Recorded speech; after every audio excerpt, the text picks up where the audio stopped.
Hey guys, what's up? Yeah, welcome to this preview, and I'm doing this 20 minutes before work um, of tomorrow night's NXT Takeover WarGames, and then of course 48 hours later from today, WWE Survivor Series. And I do apologize for any stream interruptions or skips or anything like that. But I wanted to come on here, kind of give you my thoughts on on Takeover WarGames and Survivor Series. Now, I know that some people are, kind of confused. Well, not confused, but kind of like wondering, what's going to happen. Is the NXT invasion, when it comes to Survivor Series, is that going to have a payoff? And particularly, because no one's brought this up, will Raw or SmackDown interfere, if you will, in War Games, the actual event, maybe even some of the actual matches, to get even? More importantly, who is going to be Team NXT for both the women's and the men's triple threat Survivor Series elimination match against Team Raw and SmackDown? You see, that's a good question. No one really knows. I mean, we already know who the teams are for both Raw and SmackDown on the women's and the men's side. There's no doubt. We know who they are. We know who those competitors are. We know that on SmackDown you got Sasha Banks, Carmella, Dana Brooke, Nikki Cross. Trying to think who else did they get. They got not Natalia, but they got Carmella, Nikki Cross, Sasha Banks, Dana Brooke. And I think I'm trying to think who else did they get. I have to look it up again, but they got a full team. The same with Raw. Raw has Charlotte, has Natalia. They have the Kabuki Warriors, and they have Sarah Logan. Now, again, I don't know who is the other woman member of SmackDown. I can't think of it right now. And I do apologize for the vibe there, or the vibration. Hold on for a sec. Let me do something. Turn that off for a sec. There we go. Like I said, we don't know who the... I don't know who the other woman is for SmackDown. Maybe you guys can help me out there. Because like I said, I know it's Sasha, I know it's Dana, I know it's Carmella, I know it's Nikki Cross. I think it's Mandy Rose is the other one. I'm not really sure. I have to, again, look at who they have. But they're going up against an unknown NXT women's team. So, again, we don't know who that's going to be yet. Unless they revealed it today, this morning, during the morning show that WWE does on YouTube called The Bump. That also goes for the men's as well. Because SmackDown and Raw, their team's already set. We know that SmackDown has Roman Reigns, has Corbin, has Chad Gable, aka Shorty G, Mustafa Ali, and who else do they have? They got Roman. They got Shinsuke. They got Roman. They got Corbin. They got Ali. They got Gable. And again, I got to think who else they got too. Got somebody else. Maybe you guys can let me know in the comments. But they got somebody else as well on their team. I'm trying to think. Who do they got? Who do they have? I can't really think of it right now. We do know that Raw has their team, which is Seth Rollins, Drew McIntyre, Randy Orton. Let's see, Drew McIntyre, Randy Orton, Seth Rollins, and I'm trying to think who else they have. Do they have Lashley on there? I'm not really sure. Again, I gotta look at the teams. But pretty much just like with the women's match, the only team that's unknown right now is a Team NXT. Now, that might play in storyline wise and legitimately. That might what I'm trying to say is that might play in legitimately and storyline wise, as the fact that with NXT you don't know what you're going to get. You have to just tune in. So I guess we'll find out. But again, like I said, unless they revealed the men's team on the bump this morning, again I don't know who we're getting honestly. Um, but I think I have an idea of how they may determine who the teams will be. Get into, and that's going to probably tie into WarGames as well. But let's talk about WarGames for a second, okay? Let's talk about WarGames, NXT's show before the day before. We're gonna have not one but two WarGame matches. One of them is, of course, the first ever women's WarGames match, and the other is the traditional men's WarGames match. Now, I want to make some kind of correction here. All right. As far as wrestling as a whole goes, it's not the first time women have been in a WarGames like match. Other promotions here in the States and around the world have done this. Here in the States, I think Shine did it first. I think Shine did a WarGames match first. I'm not really particularly sure if that's true or not, but I think they were the first, or one of the first. So Shine basically was the first to do a WarGames match, as far as overall women's wrestling is concerned. But let's take a look at the WarGame. But let's take a look at Takeover WarGames for a second and break that and kind of give you my thoughts on how I think it's going to go. Hold on.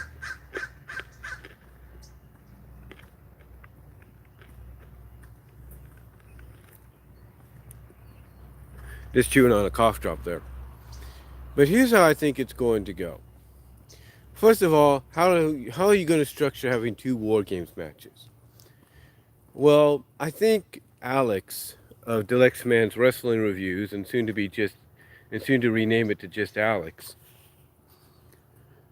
I think he has a point in what he says, and that is you gotta. This is the kind of show that's going to call for these two kind of matches. For these two identical matches to sandwich the other matches in between. So we are no doubt going to start off with a WarGames match because you want to start off hot and you want to keep the crowd hot and keep that momentum going. Or you want to keep that momentum and that crowd hot right off the bat. And so you want to start off with a WarGames match. Secondly, you want to continue, like I said, you want to continue that momentum throughout the night. And then when you get to the next WarGames match, you'll still have that momentum going. So, who do you start off with? Some might say that they may go with the women. But historically, if there's ever been a first ever for the women, they've always gone on last to basically kind of boost WWE's ego, and mostly a Stephanie McMahon ego, because she's going to want to say something about this, of saying, look, we're doing the first ever kind of deal. So the question is, which WarGames match do you start with? Well, I don't know. I don't really know, but if I look at WWE's track record, I'm going to go with the men. The men's WarGame match starting out. And on one side, you have the Undisputed Era, which is Adam Cole, Bobby Fish, Kyle O'Reilly, and Roderick Strong, against Tommaso Ciampa's team of Ciampa himself, Keith Lee, Divochek, I can't pronounce his name right, double check, and a mystery partner, which everybody's assuming is going to be Velveteen Dream.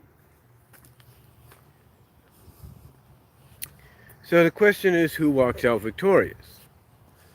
Well, that's a good question. You see, UE, Undisputed Era, has a lot of momentum behind them right now. They have all the gold. So you would expect, hey, they got all the gold, they got the momentum, they need to have the momentum going into Survivor Series, since each member of the Undisputed Era is involved in an important matchup. I mean, Adam Cole's defending his title at Survivor Series, first time that's happened for the NXT Championship. And you have Roderick Strong in a battle of the mid-card champions. And you have Bobby Fish and Kyle O'Reilly in a tag team champions triple threat. So, do you give the momentum to the Undisputed? Do you give the win to the Undisputed Era and let them carry that momentum into Survivor Series, or do you give it to Tommaso Ciampa's team?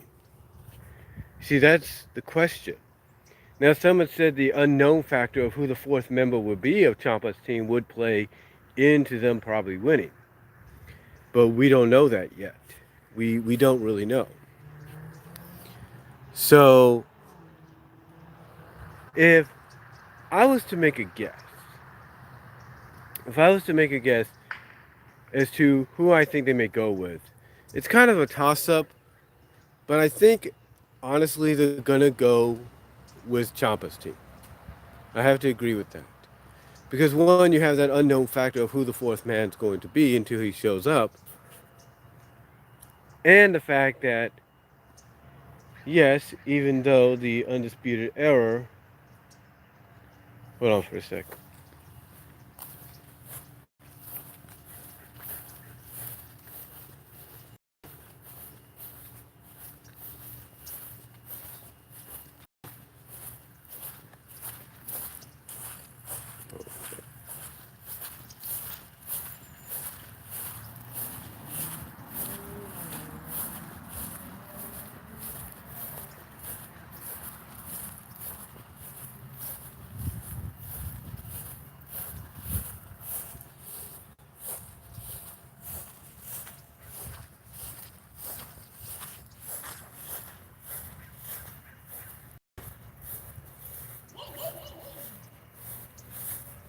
Like I said,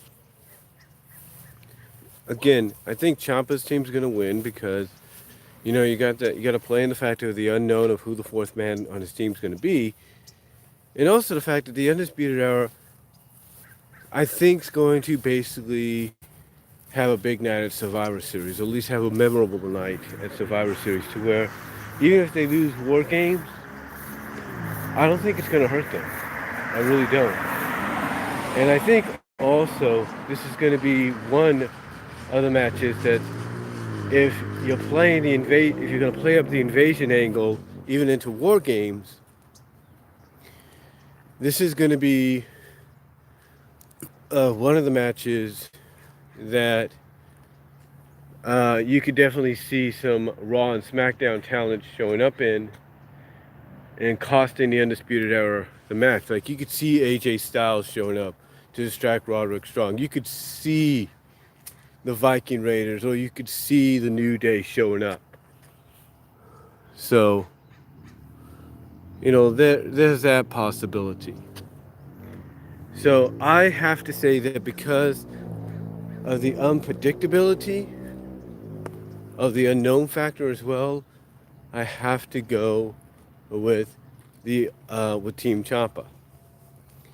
Now, as far as the matches that are sandwiched in between, you got Matt Riddle against Finn Balor. Originally, I think this was supposed to be Johnny Gargano against Finn Balor, but I think they're going to save that now for maybe the Worlds Collide or even the Royal Rumble, for all we know. But this will be a good match. Everybody's wondering if Finn's going to come out with some kind of new look. Comes out with a new look, I would say it's going to be sort of like a throwback to his Prince Devitt days in Japan. And I do predict that despite a good matchup, we're gonna have Finn Balor coming out on top. You know, 'cause he needs it.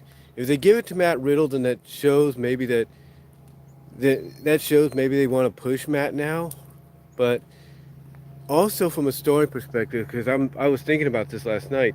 What if Finn Balor loses this match thanks to Johnny Gargano interference? Like Johnny shows up, distracts him, Riddle wins, then Johnny tries to beat him down, but then Finn's happy about it, and you wonder what he's smiling about, and then you find out that he's only in NXT to help guys like Johnny and Matt bring out that side of them that needs to show why people need to watch NXT, why superstars should join NXT, and show why they are the true faces of the brand. So, yeah, I can honestly see something like that happening. So, again, I'm gonna go with Finn, but if Matt wins, I'm gonna say it's because of the distraction by Johnny Gargano. Then you have the triple threat match, number one contenders match. Winner faces Adam Cole Survivor Series for the NXT title. You have Pete Dunne, Damian Priest, and Killian Dane.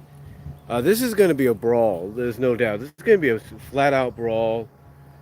I think I have to go with the safe bet and say Dunne is going to win, because it makes sense that you have someone that is a babyface but sometimes doesn't act like it, facing a heel like Adam Cole. So, yeah, I got to go with Dunne, but expect a wild brawl here.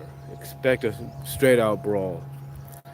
And then we get to the women's WarGames match. Team Shayna against Team Rhea. A lot of people are pretty much saying that Team Shayna is going to win this, which I guess maybe makes a lot of sense from a story perspective. It makes a lot of sense because, the one thing a lot of people are saying,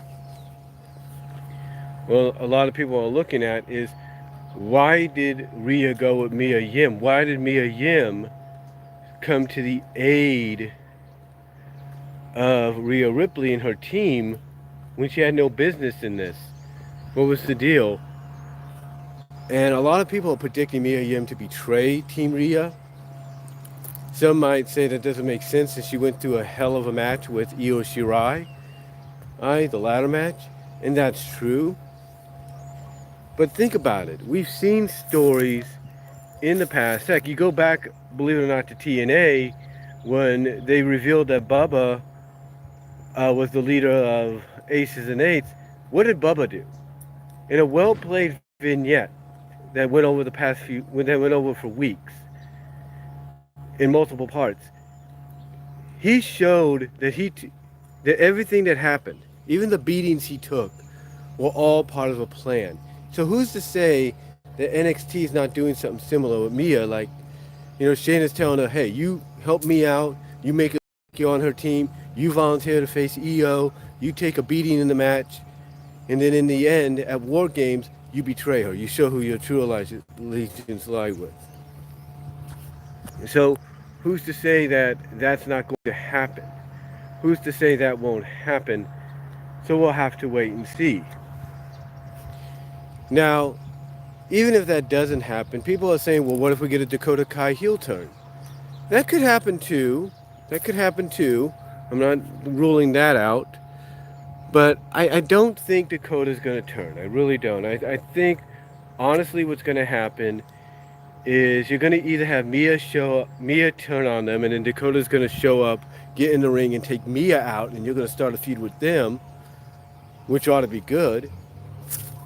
Or what they could do is they could have Tegan Nox get taken out, and you can have Dakota step in. Like maybe they play it up where Tegan pretends to be hurt and suggests Dakota to take her place, and Dakota gets in that way.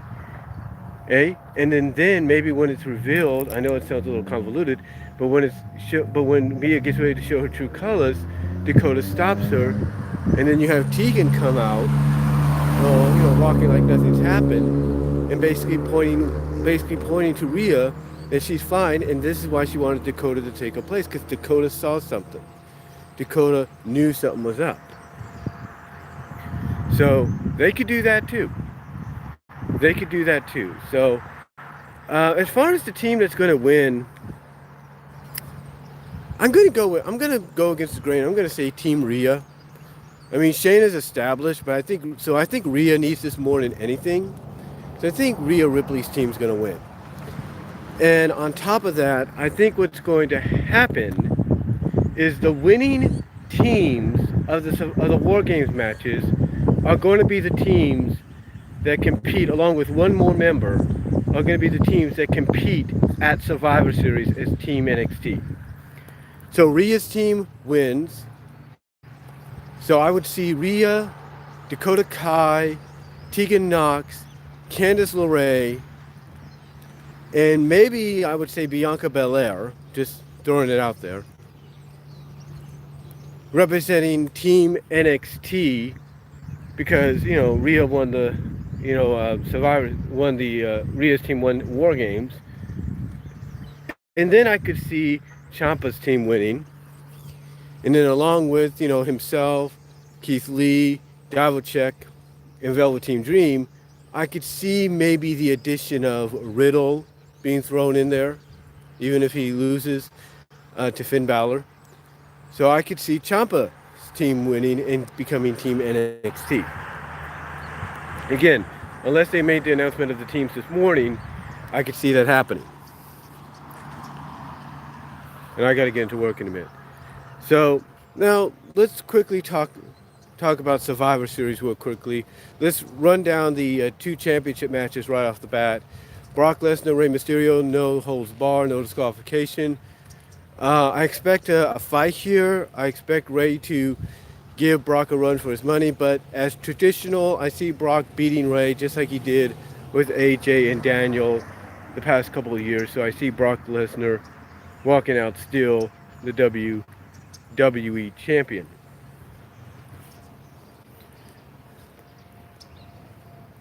Hold on for a sec.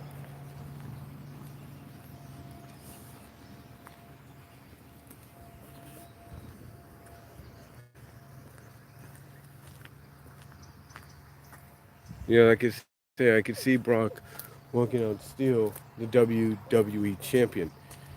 As far as the Universal Championship goes, the way they're building it is like they're trying to build crazy against crazy. So I predict a good matchup here too, but I also predict the Fiend to win, because I think what they're going to do is they're going to build somebody up eventually that's going to be able to beat the Fiend and take the Universal Championship away from him. Whoever that is, it's got to be just as equally as powerful. As far as the Survivor Series, the brand supremacy matches, let's take a look at the women. Shayna, Becky, Bayley. I'm going to go with Bayley here. I have to agree with them because she's kind of like on the outside being, not even being paid attention to. So I'm going to go with Bayley because the way they're building up in this heel persona, she'll basically let, Becky and Shayna beat the hell out of each other and then try to take advantage and then eventually try to steal the win and walk out victorious. So I can see that. The tag team match, Undisputed Era, Bobby Fish, Kyle O'Reilly against Viking Raiders and New Day. I know people want the Undisputed Era to win, which would help them out, but unfortunately, I gotta go with the New Day. I gotta go with the New Day here because they're a very over team. I don't think they're gonna pin the Viking Raiders. I think the Viking Raiders are going to remain pinless. Does kind of keep the undefeated record. So I think one of either Fish or O'Reilly are going to suffer the pin, but I predict the New Day to come out on top. The NXT Championship. We don't know who's going to face Adam Cole, but everybody's predicting Pete Dunne. But I'm predicting Adam Cole to win unless you have interference from either a Raw or SmackDown star, and then you could probably see Pete Dunne win. But I'm going with Adam Cole. As far as the mid-card championships go, the North American, US, and Intercontinental titles, Shinsuke against AJ against Roderick. This ought to be a great matchup. I know a lot of people wanted Daniel in there, but you got to get what you get. And I'm going to go with AJ because AJ's got the momentum right now. People like him. He's on a hot streak right now, so I got to go with AJ. As far as the women's Survivor Series triple threat elimination match, I'm gonna go with Team Raw. I hate to say that. I gotta go with Team Raw. I know people don't like that, but you gotta remember who the captain is. Charlotte's the captain. So who does WWE favor the most? Charlotte. So I gotta go with Charlotte on that. So I gotta go with Raw on that one. And then as far as SmackDown, and as far as the men's triple threat goes, the men's triple threat elimination match, you know, you could say NXT needs it probably more than anything to establish themselves, and I do agree with that. Cause let me get something straight here, and I gotta check my time here. I gotta get into it soon, guys. But let me make something perfectly clear here. Let me make something perfectly clear. I'm not against NXT having to go over. I want NXT to go over. I do. But remember, Takeover is Triple H's show. This is a hybrid produced show between Triple H and mostly Vince McMahon. Mostly this is a Vince McMahon show. So he's going to let NXT have a few wins. But I don't think he's going to let them win all the matches.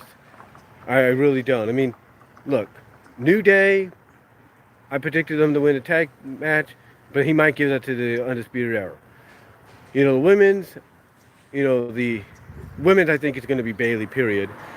The mid-card one, I think AJ, but, you know, Roderick could get it, so that could change too.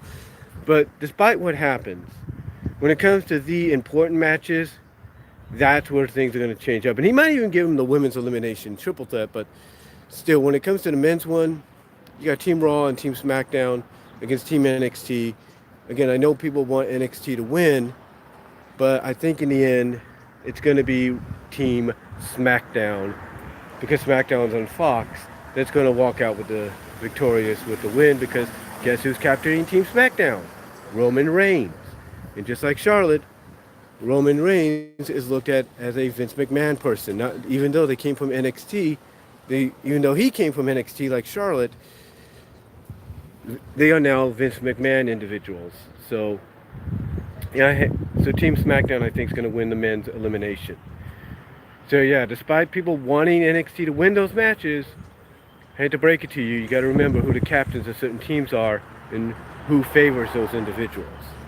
So that's all I'm going to say though, guys, for my NXT Takeover WarGames and Survivor Series preview. I got to get into work now, but let me know what your thoughts are down below. Comment if you like. Thank you all for watching live, and I will talk to you all later. Peace out. God bless.